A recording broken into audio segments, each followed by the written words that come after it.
নমস্কার। আমরা কবিতার উপরে লেখা বিভিন্ন গদ্য পড়বার ইচ্ছা পোষণ করছি ইদানিং। কবিতা সম্পর্কে জ্ঞানীগুণীরা কি বলে গেছেন সেটা নয়, ব্যাকরণবিদরা কি বলে গেছেন, প্রকরণবিদরা কি বলে গেছেন সেটা নয়। বিভিন্ন সময়ে কবিরা কবিতা সম্পর্কে কি বলে গেছেন সেইটাকে আমরা ধরবার চেষ্টা করছি। আপাতত আমরা প্রভাত চৌধুরীর একটি বই হাতে নিয়েছি। এর আগে দুটো ভিডিওতে আমরা দুটো গদ্য পড়েছি। আজকে আরেকটি গদ্য নিয়ে আমরা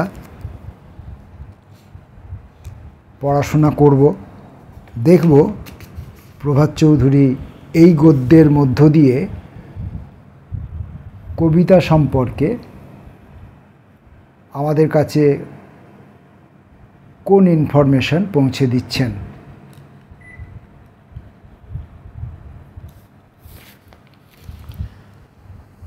আজকের গদ্যটির নাম স্বপ্ন লোকের চাবি, প্রভাত চৌধুরী। যে বইটি থেকে আমরা এই প্রবন্ধগুলি পড়ছি বা এই গদ্যগুলি পড়ছি, প্রবন্ধ না বলে গদ্য বলা ভালো, কবিতা বিষয়ক গদ্য, সেই বইটির নাম কবিতার প্রেরণা উৎস। তো সেখান থেকে আজকে আমরা স্বপ্ন লোকের চাবি এই গদ্যটি পড়ছি। ধরে নিতে পারি প্রত্যেক কবির একটি সুদৃশ্য চাবির রিং আছে। আমি নিশ্চিত সেই রিংয়ের মধ্যে একটি চাবি অবশ্যই স্বপ্নলোকের। কবি তাঁর প্রয়োজন মতো সেই চাবিটি ব্যবহার করেন এবং পৌঁছে যান স্বপ্নলোকে। স্বপ্নলোক পরিক্রমা করে ফিরে আসেন নিজ বাসভূমে।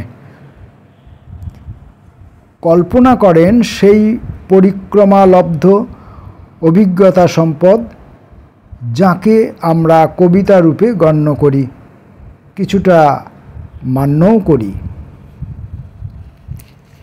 এখন চাবি সাধারণত সংসারী লোকের কাছেই থাকে।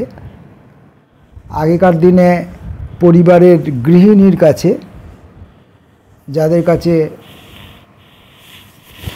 অন্দরমহলের ঘর কর্নার এবং ভাঁড়ারের তত্ত্বাবধানের ভার থাকত, তাদের কাপড়ের খুঁটে একটা চাবির গোছা বাঁধা থাকত।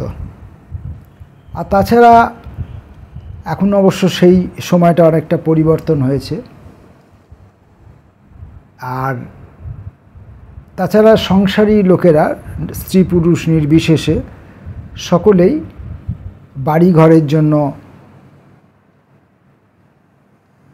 চাবির গোছা রাখতে হয়।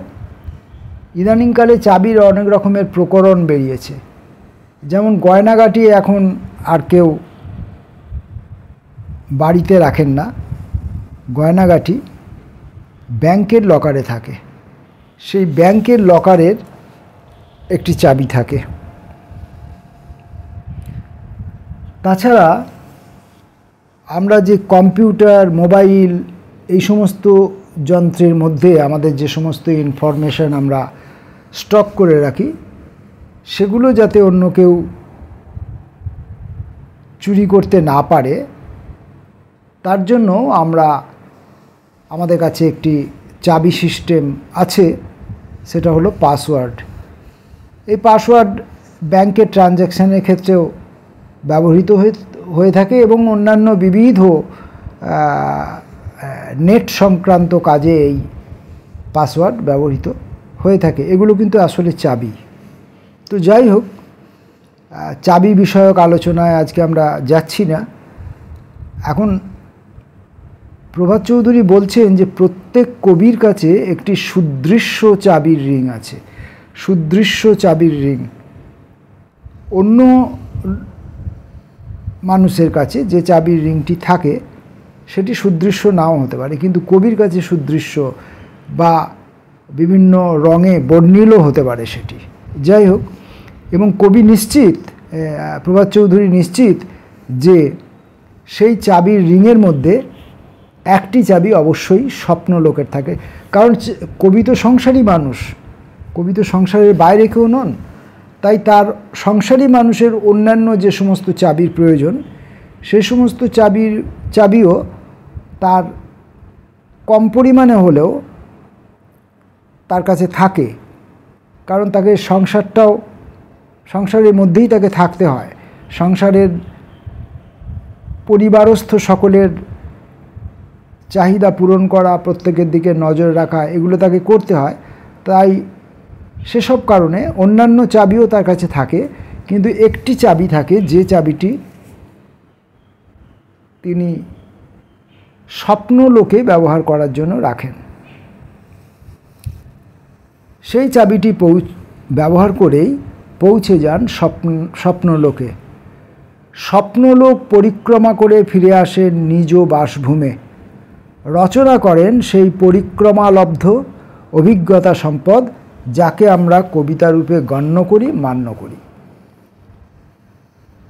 অবশ্য বাস্তবচারী দু চারজন ব্যতিক্রমী আছেন, কবিদের মধ্যেও তাহলে বাস্তবচারী সংখ্যা আছে।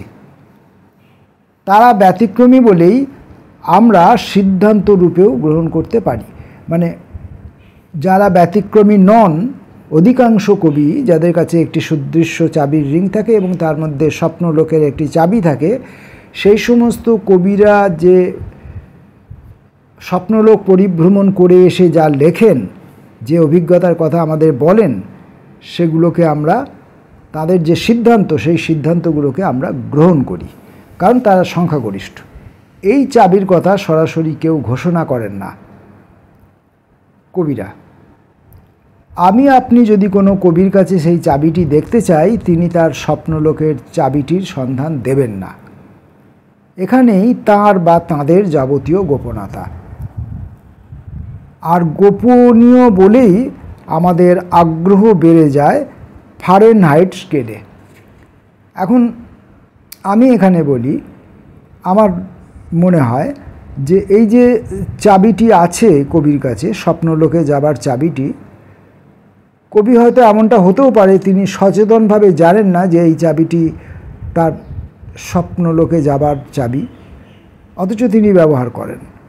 আর তিনি হয়তো গোপন করতেও চান না, কিন্তু যখন তার কাছে কেউ সেটি সম্পর্কে জানতে চান, দেখতে চান, যেহেতু তিনি সেটা সম্পর্কে সম্পূর্ণ সচেতন নয়, তিনিও স্বপ্নের মধ্যেই আছেন, তাই হয়তো সেই চাবিটা তিনি অন্যদের দেখাতে পারেন না, এমনটা আমার মনে হচ্ছে। আমি আবারও বলছি, মানে প্রভাত চৌধুরী বলছেন, একজন কবি স্বপন পাড়ের ডাক শোনেন, সেই ডাকে সাড়া দেন। কেউ তার স্বপ্নলোকের চাবি চুরিও করে না, তিনি স্বয়ং সেই চাবির সাহায্যে স্বপ্নলোকের তালা খোলেন, প্রবেশ করেন সেই সুরম্য জগতে।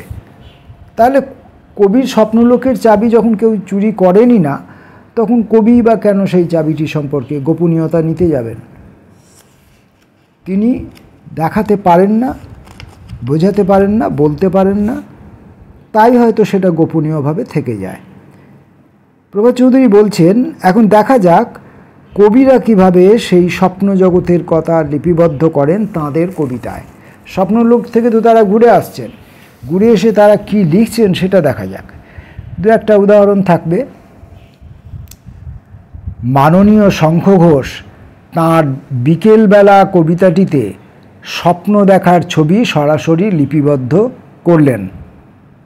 কবিতাটির প্রথম এবং শেষ স্তবক দুটি পড়ে দেখুন। কবিতাটি 3 স্তবকের কবিতা, তার মধ্যে প্রথম এবং শেষ দুটি স্তবক লেখক এখানে উদ্ধৃত করছেন। প্রথম স্তবকটি, সারাদিনের পর অবসন্ন হয়ে ঘুমিয়ে পড়েছি আজ বিকেলবেলা, আর স্বপ্ন দেখছি যে স্বপ্ন দেখার কোনো কথা ছিল না আমার,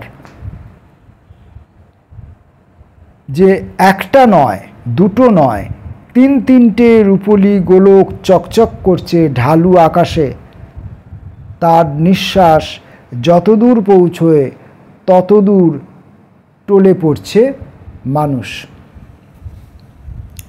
শেষ স্তবকে আছে, রূপলি আলো পারদের মতো, রূপলি আলো পারদের মতো ঘন হয়ে এগিয়ে আসে আমার মুখের ওপর, যেন জল থেকে গাঢ়তর জলে ডুবে যায় সমস্ত শরীর। কাগজে তৈরি আমার ভাইয়ের মুখ ঝুলে পড়ে কার্নিস থেকে বাইরের হাওয়ায়, আর দেখতে দেখতে অবেলায় ঘুম ভেঙে যায় দু চোখ ভার। কাগজে তৈরি আমার ভাইয়ের মুখ ঝুলে পড়ে কার্নিস থেকে বাইরের হাওয়ায়, আর দেখতে দেখতে অবেলার ঘুম ভেঙে যায় দু চোখ ভার। শঙ্খ ঘোষ প্রথমেই স্বীকার করে নিলেন যে স্বপ্ন তিনি দেখছেন সেই স্বপ্ন দেখার কথা ছিল না তার। তিনি কি স্বপ্ন দেখলেন? তিনি দেখলেন তিনটি রূপলি গোলক ঝকঝক করছে ঢালু আকাশে, আর তার নিঃশ্বাস যতদূর যাচ্ছে ততদূরের মানুষ টলে পড়ছে। তিনি আরও দেখলেন রূপলি আলো পারদের মতো ঘন হয়ে এগিয়ে আসতে থাকে তার মুখের ওপর, যেন বা জল থেকে গাঢ়তর জলে ডুবে যায় সমস্ত শরীর। আর কাগজে তৈরি তার ভাইয়ের মুখ কার্নিস থেকে বাইরের হাওয়ায় ঝুলে পড়ে। মাননীয় পাঠক, আপনারা একটি বিষয়ে লক্ষ্য করুন, তা হলো শঙ্খ ঘোষের স্বপ্নের মধ্যে একটি রং দেখতে পাচ্ছি, বা শঙ্খ ঘোষ তার বিকেলবেলার স্বপ্নে তিনটি নয়, দুটি নয়, মাত্র একটি রঙই দেখেছিলেন, তা রূপলি। আমরা জানি রূপলি কোনো বেসিক রং নয়, এটি ধাতুবর্ণ বা ধাতব। আমরা যারা শঙ্খ ঘোষের কবিতার অনুরাগী পাঠক তারা জানি শঙ্খ ঘোষ অনেকটাই বাস্তবের রাস্তায় হাঁটতে পছন্দ করেন। সেই বাস্তব সময়ের দুদিকের,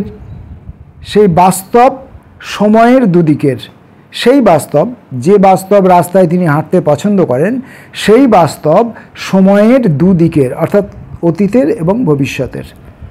কিন্তু এই বিকেল বেলায় তিনি তুলে নিয়েছিলেন তার সুদৃশ্য চাবির রিংটি এবং নির্বাচন বা ব্যবহার করেছিলেন তার নিজস্ব স্বপ্নলোকের চাবি। এবং তিনি যখন তার নিজ বাসভূমে ফিরে এলেন, আশ্চর্য, তখন তার দু চোখ ভার। অর্থাৎ তিনি যে স্বপ্নে আক্রান্ত হয়েছিলেন এটা না বোঝার কোনো কারণ দেখি না। শঙ্খ ঘোষের স্বপ্ন বাস্তব কোনো ভাব চেতনাজাত এমনটা আমার মনে হয় না। আমার স্থির বিশ্বাস তার স্বপ্নজাত, প্রকৃতই স্বপ্ন থেকে আহরণ করা। এবার এইটি হচ্ছে শঙ্খ ঘোষের এই কবিতাটি সম্পর্কে আমাদের মাননীয় কবি, প্রাবন্ধিক, বিশিষ্ট প্রভাত চৌধুরীর মনে হয়েছে সেটা তিনি লিখেছেন।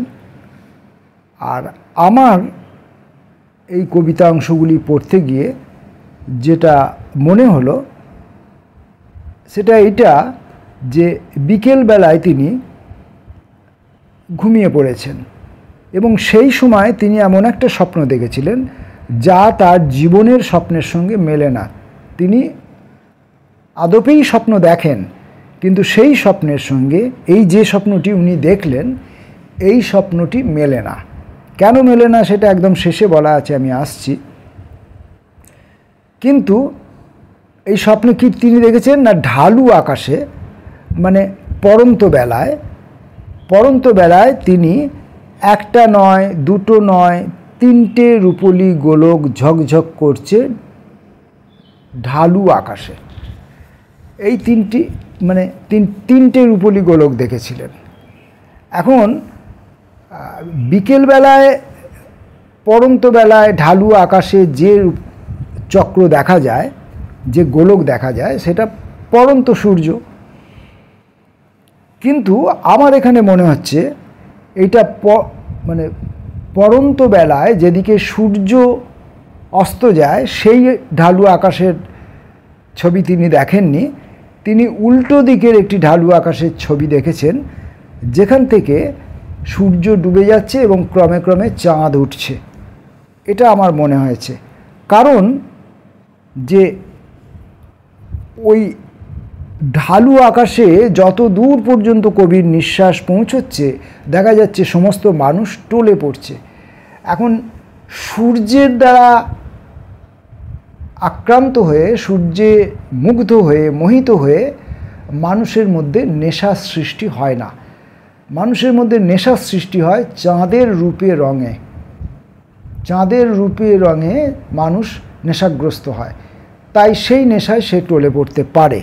তাই আমার মনে হয়েছে যে উল্টো দিকের যে আকাশটা সেটাও তো ঢালু আকাশ, সেই ঢালু আকাশ বেয়ে তিনটে রূপলি চাঁদকে তিনি দেখেছিলেন। মানে এটা তিনটে কেন দেখলেন, একটা নয়, দুটো নয়, তিনটে কেন দেখলেন, সেটা বিভিন্ন রকম ব্যাখ্যা হতে পারে। যে ভালো জিনিস আমরা বেশি পরিমাণে দেখি, বা চোখে সর্ষে ফুল লাগার মতো হয়, যে আমরা মানে ভালো জিনিসটা যেদিকে তাকাই সেদিকে দেখতে পাই, এরকম একটা কিছু হতে পারে। আমি সেটা সম্পর্কে কনফার্ম নই। আর একটা কারণ হচ্ছে যে পড়ন্ত সূর্যের যে আলোটা সেটাকে রূপলি আলো মতো মনে হবে না, কিন্তু চাঁদকে রূপলি আলোর মতো মনে হতে পারে, রূপলি গোলকের মতো বা পারদের গোলকের মতো মনে হতে পারে। এইটা আমার একটা ধারণা। আর শেষকালে সবচেয়ে শেষে যেটা বলছি সেটা হচ্ছে যে স্বপ্নটা আমি আগেই বলেছিলাম, যে স্বপ্নটি উনি দেখেছেন সেই স্বপ্নটি ওনার দেখার কথা নয়। অর্থাৎ তিনি যে স্বপ্ন দেখতে চান সেই স্বপ্নটি স্বপ্নের মতো, তার স্বপ্নের গড়া স্বপ্ন। কিন্তু এই যে স্বপ্নটি উনি দেখলেন সেই স্বপ্নটি কিন্তু তার স্বপ্নের গড়া স্বপ্নের মতো নয়, যেন এটা খানিকটা দুঃস্বপ্নের মতো। তাই কাগজে তৈরি আমার ভাইয়ের মুখ ঝুলে পড়ছে কাঠ নিচ থেকে বাইরের হাওয়ায়। নেশাগ্রস্ত তার ভাই, ওই রূপলি চাঁদের আলোয় নেশাগ্রস্ত তার ভাই যেন কাগজের মতো ফ্যাকাশে, এবং সেইটাকে দেখতে গিয়ে, সেই নেশাগ্রস্ত ভাইয়ের রূপ দেখতে গিয়ে তার ঘুম ভেঙে যায়, এবং ঘুম ভেঙে যাওয়ার পর তার মনে যে বিষণ্ণতা আসে, সেই বিষণ্ণতার জন্যে তার চোখ ভার হয়ে ওঠে। চোখ ভার মানে মনের বিষণ্ণতা চোখের ওপর চেপে বসে। অর্থাৎ স্বপ্নটি দেখার পর তিনি আনন্দে উৎফুল্ল হয়ে ওঠেননি, তাহলে চোখ ভার হতো না। যে স্বপ্নটি দেখেছেন তাতে তিনি ভারাক্রান্ত হয়েছেন, তাই তার দু চোখ ভার হয়েছে। এরকম আমার মনে হলো। প্রভাত চৌধুরী এই গদ্যে আবার বলছেন, এই প্রসঙ্গে বিনয় মজুমদারের সৌন্দর্য এবং ঔদার্য কবিতা দুটির সূত্র খুঁজে দেখতে চাইছি। আমার বিশ্বাস সৌন্দর্য এবং ঔদার্য নাম্নী দুই মহিলাকে বিনয় মজুমদার পেয়েছিলেন তার মহার্ঘ স্বপ্নে। বিনয় অবশ্য শঙ্খ ঘোষের মতো স্বপ্ন দেখার কথা স্বীকার করেননি, বরং অনেকটাই বাস্তব স্তরে রাখতে চেয়েছেন বিষয়টি। যেমন সৌন্দর্যে তিনি বলছেন, সৌন্দর্য কবিতাটিতে, সৌন্দর্যের সঙ্গে ফের দেখা হলো, দেখলাম সৌন্দর্যের সিঁথিতে সিঁদুর। কিংবা অন্য একটি লাইনে, সৌন্দর্যের অভ্যন্তরে নেচে নেচে নাচবার পর ফের শিথিল নিস্তেজ হয়ে পড়ি। আর ঔদার্য, এখানে তিনি কি বলছেন ঔদার্যের মধ্যে, ঔদার্যকে দেখলাম বিকেল বেলায় আমি বেড়াতে বেরিয়ে। কিংবা ঔদার্যকে কখনো ছুঁইনি। এই যে ঔদার্যকে কখনো ছুঁইনি আমি, আবার ঔদার্যকে দেখলাম বিকেল বেলায় বেড়াতে বেরিয়ে, এইভাবে তিনি যে কথাগুলো বলছেন সেটাকে বাস্তব স্তরে দেখতে চেয়েছেন বলে লেখক মনে করেছেন। তিনি আবার বলছেন, বিনয় মজুমদার বলেছেন তিনি সৌন্দর্য এবং ঔদার্য দেখা পান, তিনি সৌন্দর্যের অভ্যন্তরে নাচেন এবং ঔদার্যকে তিনি ছুঁয়ে দেখেননি, ঔদার্যকে তার ছুঁয়ে দেখা হয়নি। বিনয় মজুমদারের এই ভ্রমণ কি বাস্তবের কোনো শহরে কিংবা গ্রামের ভ্রমণ কথা? কলকাতা কিংবা ঠাকুরনগর, তা কীভাবে সম্ভব? সৌন্দর্য এবং ঔদার্য দুটোই অ্যাবস্ট্রাক্ট এবং নন ফিগারেটিভ। ঠিক তাকে বিনয় স্মৃতিতে সিঁদুর লাগাতে পারেন কিংবা শিক্ষয়িত্রী রূপে দেখতেও পারেন, তা বিনয় কবি বলেই। কেননা বিনয়ের নিজস্ব যে স্বপ্নলোকের চাবিটি আছে তার প্রয়োগ তিনি খুব একটা ঢাকঢোল পিটিয়ে করবেন এমনটা মনে করার কারণ দেখি না। আমরা যারা বিনয়কে কিছুটা হলেও চিনি, 70 দশকে নিয়মিত দেখেছি, তারা তো ভুলে যায়নি বিনয়ের স্বপ্নচারিতার কথা। কাজেই আমরা অবিশ্বাস করি না বিনয়ের সৌন্দর্যের অভ্যন্তরে নেচে নেচে ক্লান্ত হয়ে যান, একদমই ঠিক কথা। আর ঔদার্য যে বিনয়কে প্রতিবারই অভ্যর্থনা করবে, এর থেকে বিশ্বস্ত সংবাদ আর কী বা থাকতে পারে? যে সৌন্দর্যকে দেখেছে, যিনি সৌন্দর্যকে দেখেছেন এবং যিনি স্বপ্নচারী এবং যিনি সৌন্দর্যের মধ্যে নেচে নেচে ক্লান্ত হয়ে পড়েন, নাচতে জানেন সৌন্দর্যের ভেতরে অভ্যন্তরে গিয়ে, তার মনে ঔদার্য থাকবেই। বিনয়ের বাস্তব স্বপ্নবাস্তব ভাবচেতনা নয়, ভাবচেতনাময় হলে তা চিত্রকল্পে ভরে থাকত। বিনয় অনেকটা ন্যারেটিভ, অনেকটা ধারাভাষ্যের মতো যেনবা, এবং তার সম্পূর্ণটাই স্বপ্নলোকের ধারাভাষ্য। এখানে চাবিটির প্রয়োজন তো থেকেই যাচ্ছে। স্বপ্নলোকের কথাই তিনি ন্যারেট করেছেন, স্বপ্নলোকের কথাই তিনি ধারাভাষ্যের মতো বলে গেছেন। এরপর প্রভাত চৌধুরী বলছেন, সুনীল গঙ্গোপাধ্যায় কোনো এক 21শে ভাদ্র স্বপ্নলোকের চাবিটি ব্যবহার করেছিলেন। 21শে ভাদ্র মাসের 21 তারিখে। তা জানাতে তিনি দ্বিধা করেননি। আমরা এবার তাঁর স্বপ্ন 21শে ভাদ্র কবিতাটির কিছুটা অংশ একবার পড়ে দেখি। কবিতাটির নাম স্বপ্ন 21শে ভাদ্র। কোন দিকে আমি চিৎকার করলুম, অমনি ভিড়ের ভিতরে একটা মোহর এসে ছিটকে পড়ল। তৎক্ষণাৎ নৈরিত বাদ দিয়ে 7টি দিকে 7টি রাস্তা খুলে গেল এবং জ্যোৎস্নায় বড় চিত্তহারী সেই পথগুলি, এবং জ্যোৎস্নায় ভিড়ের প্রতিটি টুকরো শত শত হুইসল বাজিয়ে ছুটে গেল ব্যক্তিগত পথে পথে। কোন দিকে?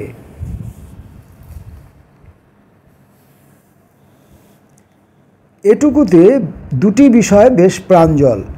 একটি, সুনীল গঙ্গোপাধ্যায় স্বপ্নের ভিতর চিৎকার করেছিলেন, কারণ স্বপ্নে তিনি দিগ্ভ্রান্ত ছিলেন। দ্বিতীয়টি হলো তাঁর স্বপ্নে জ্যোৎস্নাও ছিল। তাছাড়া বেশ কয়েকটি উল্লেখ্য ঘটনাও ছিল, তা তিনি জানিয়েছেন অকৃপণ হাতে। ঘটনাগুলি নিম্নরূপ: ভিড়ের ভিতরে একটি মোহর এসে ছিটকে পড়েছিল। নৈরিত বাদ দিয়ে 7টি দিকে 7টি রাস্তা খুলে গিয়েছিল। ভিড়ের প্রত্যেকটি টুকরো শত শত হুইসেল বাজিয়ে ছুটে গিয়েছিল ব্যক্তিগত পথে পথে, এবং তা জ্যোৎস্নায়। এই ঘটনাগুলি থেকে আমরা সুনীল গঙ্গোপাধ্যায়ের 21শে ভাদ্রর স্বপ্নটি যথাযথ উপলব্ধি করতে পারছি। আমি স্বপ্ন বিশেষজ্ঞ নই, স্বপ্ন বিচারের ভারও আমার নেই। আমি খুঁজে দেখছি সেই স্বপ্নলোকের চাবিটি, যা সুনীল প্রকাশ্যে তার লেখার টেবিলে ফেলে রাখার সাহস দেখান। যদিও 21শে ভাদ্রর স্বপ্নের শেষাংশটি ছিল রক্তাক্ত। পর মুহূর্তেই হায় কয়েকশত প্রেমিক ও কবিদের স্তুতি উপমার ভয়ঙ্কর নেকড়েগুলি ছিঁড়ে চুষে খেয়ে ফেলল আমার শরীর, রক্ত, দুচোখের মণি। স্বপ্ন যে সতত সুখের নয়, সুও নয়, এটাও প্রমাণ হলো। দুঃস্বপ্নেরও একটা জায়গা আছে, এটা জানা গেল। আর ভয়ঙ্কর নেকড়েগুলি কি উপমার? এ প্রশ্নের উত্তর খুব একটা প্রাসঙ্গিক নয়।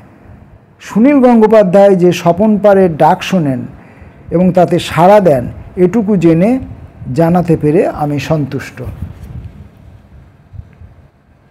এইখানে এই অংশটি পড়ে আমার মধ্যে একটি প্রশ্ন জাগলো। এই প্রশ্নটি আপনারা যারা কবিতাগুলি, এই সুনীল গঙ্গোপাধ্যায়ের এই কবিতাটি পড়েছেন বা আজকের এই আলোচনাটি শুনছেন বা এই আলোচনাটি আগে কোথাও পড়েছেন, তারা যদি এর উত্তরটা জেনে থাকেন বা আমার এই পাঠ শোনার পর যদি আপনাদের মনে কিছু হয় যে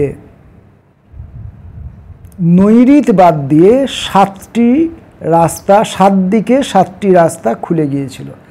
এখন নৈঋত দিকটাই বা বাদ গেল কেন? এমনিতে তো আমরা জানি 10টা দিক। এখন ধরে নিলাম যে তিনি 10 দিকের মধ্যে উপর দিকটা আর নিচের দিকটা বাদ দিলেন, বাকি পড়ে রইল 8টা দিক। উপর দিক আর নিচের দিকের রাস্তা তিনি ধরলেন না, কারণ উপর দিক আর নিচের দিক পার্থিব জগতের রাস্তা নয়, তাই ওই দুটো রাস্তা আমি বাদ দিলাম। তাহলে বাকি পড়ে রইল 8টা রাস্তা।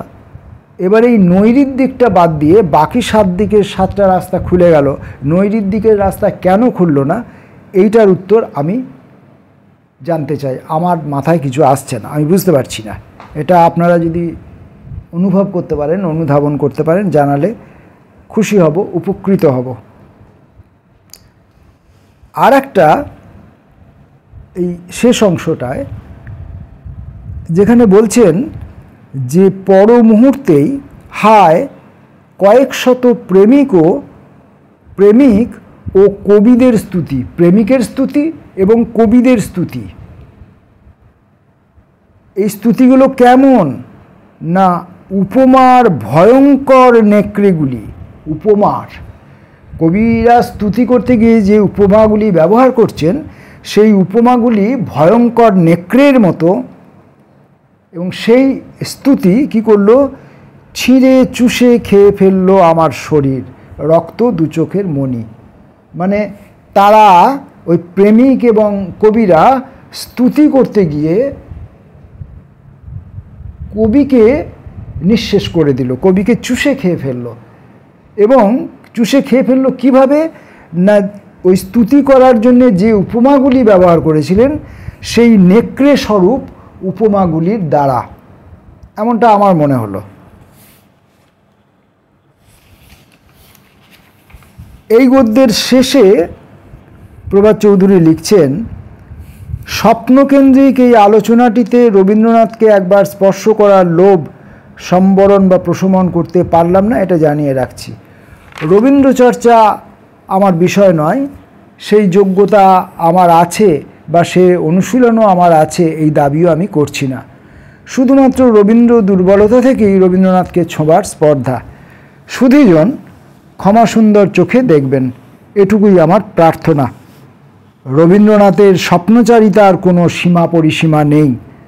কবিতায়, গানে, সর্বত্রই তিনি স্বপ্নজীবী। রবীন্দ্রনাথ নৃত্যনাট্য মায়ার খেলায় গাইলেন, যে ছিল আমার স্বপনচারিণী, তারে বুঝিতে পারিনি, দিন চলে গেছে খুঁজিতে খুঁজিতে। রবীন্দ্রনাথ স্বয়ং কি তাঁর স্বপনচারিণীকে বুঝতে পারেননি? এটাই বা কিভাবে বিশ্বাস করব?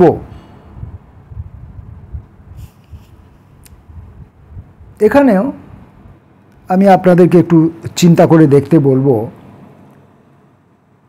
এই নৃত্যনাট্যের মধ্যে স্বপনচারিণীকে বুঝতে না পারার যে প্রসঙ্গ, সেটা অন্য, আমি সেই বিষয়ে যাচ্ছি না। কিন্তু যেহেতু রবীন্দ্রনাথকে লেখক জিজ্ঞাসা করছেন যে রবীন্দ্রনাথ নিজে কি স্বপনচারিণীকে বুঝতে পারেননি, আমার মনে হয় শুধু রবীন্দ্রনাথ কেন, রবীন্দ্রনাথ তো অবশ্যই বুঝতে পারেননি। আমার মনে হয় কোনো মানুষই তার স্বপনচারিণীকে বুঝতে পারেন না, কারণ যিনি স্বপ্নের মধ্যে আছেন তিনি তো বাস্তব জগতের মানুষ নন। তাই বাস্তব জগতের মানুষ যেহেতু তিনি নন, তাকে তিনি বুঝে উঠতে পারেন না। তাকে তিনি কল্পনা দিয়েই তৈরি করেছেন, তাকে তিনি তার চাওয়া দিয়ে, তার চাওয়া পাওয়া দিয়ে তৈরি করেছেন। তাই বাস্তব জগতে আমরা মানুষকে যেভাবে বুঝি, সেভাবে বুঝে ওঠার কোনো অবকাশ সেখানে থাকে না। আবার আরেকটা সমস্যা হতে পারে, আমরা স্বপ্নের মধ্যে, আমাদের স্বপ্নের মধ্যে একটি স্বপ্নচারিণী তৈরি করে রেখেছি, এবং সেই স্বপ্নচারিণীকে যদি আমরা বাস্তব জগতের কোনো সংসারচারিণী, পথচারিণীর মধ্যে খুঁজতে যাই, তখন তো মোটেই খুঁজে পাবো না, তখন তো মোটেই বুঝতে পারবো না। এটাও একটা সম্ভাব্য সংকট বলে আমার মনে হচ্ছে। প্রভাত চৌধুরী আবার লিখছেন, আবার অন্য একটি গানে রবীন্দ্রনাথের বিলাপ, স্বপ্নে আমার মনে হলো কখন ঘা দিলে আমার দ্বারে হায়, আমি জাগি নাই গো তুমি মিলালে অন্ধকারে হায়। স্বপ্নেও রবীন্দ্রনাথ জাগরণ চেয়েছিলেন, এ এক অপার বিস্ময়, স্বপ্নের মধ্যে জাগরণ চেয়েছিলেন। এটি আবার বর্ষার গান, পূজা কিংবা প্রেম পর্বে হলে বেশ বোঝা যেত।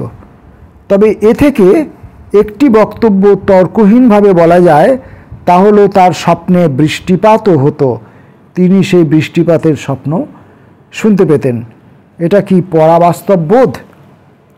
আর আমাদের সকলের জীবনে প্রথম গঠিত কবিতাটি, মানে আমরা ছেলেবেলায় যে কবিতাটি পড়েছিলাম, একদিন রাতে আমি স্বপ্ন দেখিনু, সে এক মজার স্বপ্ন। স্বপ্ন লোকের চাবি কখনো হারায় না, হারাতে পারে না, এইটুকু জেনে আপাতত আশ্বস্ত থাকি। এই প্রভাত চৌধুরীর লেখা স্বপ্নের চাবিকাঠি নিয়ে তাঁর লেখা গদ্যটি এখানেই শেষ হলো। পরবর্তী দিনে প্রভাত চৌধুরীর লেখা অন্য আরেকটি কবিতা কেন্দ্রিক গদ্য নিয়ে আমরা আসব। ততক্ষণের জন্য নমস্কার।